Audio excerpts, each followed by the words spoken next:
Greetings, all. It's Dr. Bankhead here at the Struggle in Thinking Out Loud.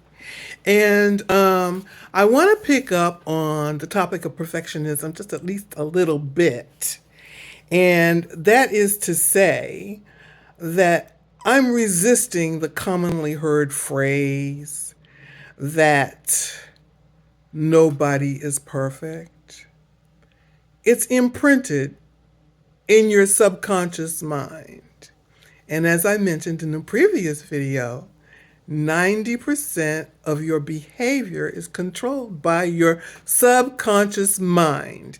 And that is like driving on a highway covered with a sheet of ice and taking your hands off the wheel and letting the car steer itself. And I'm not talking about the Tesla, okay? That's a whole nother subject. Anyway, when you recognize that you are perfect for you, not anyone else, perhaps, but for you, then you will be able to recognize your value and worth. You will acknowledge that as a God, you were perfect.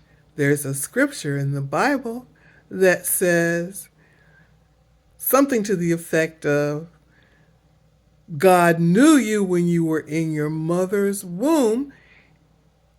And there's another scripture where it says he saw you and he saw you as being perfect. And I'm not quoting it, but that's the sense of it, and it's in the Old Testament. Anyway, the powers that be, the elites, the Anunnaki, the aliens, the reptilians, whatever. I don't know who these people are. Like, it's not like I could walk down the street and say, oh, that's one of them right there, because as far as I know, they're everywhere, you know? If you've got any smart devices in your house, they're in your house. They can hear what you're saying.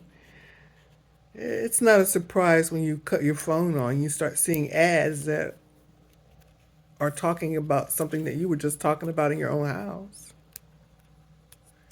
I mean, the idea of the notion of personal privacy today is pretty much gone out the window for various reasons. And you know, the ironic thing, many people they begged, they begged for that technology to be in place. So when you're driving down the street, you know, and they got that speed camera, people were begging for those things in their neighborhoods. Yeah. And now they're almost at every intersection. You know? Anyway, we begged for this technology and now it's here. And from the future forecasts that I've seen, it's about to take over the world. I mean, AI is already able to create movies, videos, songs, and pictures. Now, some of the pictures that I've seen, they got funny looking hands.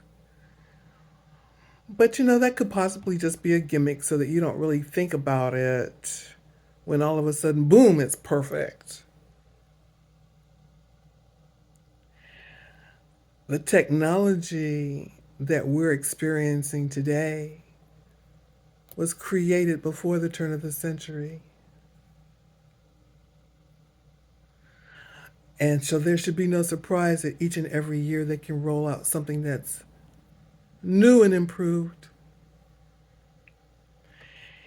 Anyway, so those people, the elites, the powers that be, that want to be in control of the world, figured that in order for them to control the world, they had to control the world's population. So I'm aware that there's a genocidal agenda, and it's been in place from before even I was born. It was in place before my mother or her mother was born. This agenda has been in place for millennia, at least. And it's sort of like, consider it like this. The peoples of the world, all of the peoples, all of the regular peoples of the world are like crabs in a pot. And the elitists, the ones that have the money, the ones that run the corporations, the ones that run the countries, the ones that have all joined together to run the world, are slowly heating up the pot. So when it's come to a boil, it's too late. You never figured it out. But there are many, many, many signs as we are increasing in time or moving further forward. It's starting to heat up so fast that some of the crabs are able to escape the pot, but it's not many. And there's a reason for this. Because, as I mentioned in the earlier video, your subconscious mind is controlling 90% of your behavior. When you get into your car, if you're a driver and you're driving, you do not think about every move and action that you're taking as you're going down the road. You're looking at the road in front of you, you're looking at the people behind you, you're looking at the people on either side of you. In addition to steering the wheel, acknowledging the weather conditions on the road, making sure your passengers are safe, making sure the temperature is comfortable, and you're not thinking about any of that. I remember one time I was driving on the BW Parkway from Baltimore to Washington, D.C. And I was very tired when I left Baltimore. I don't remember anything other than seeing the back of the Welcome to Baltimore sign. And the next thing I know, I heard the reverberation of the roadway, and I hit it on the bridge, and it went, I woke up. I mean to say, I, to this day, do not know if I had actually fallen asleep or if I was just driving in such a zone that I didn't remember anything past leaving Baltimore. Anyway, and anyhow, you don't want to be allowing your life to be piloted for an out of control vehicle, which is what you are if you don't know what you're doing. And if you're not consciously aware of what you're doing moment by moment, this is when accidents happen. This is when unexpected things happen.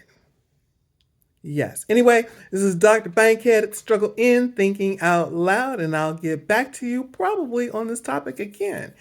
Remember, I am grateful, for I am fully great. Have a great evening.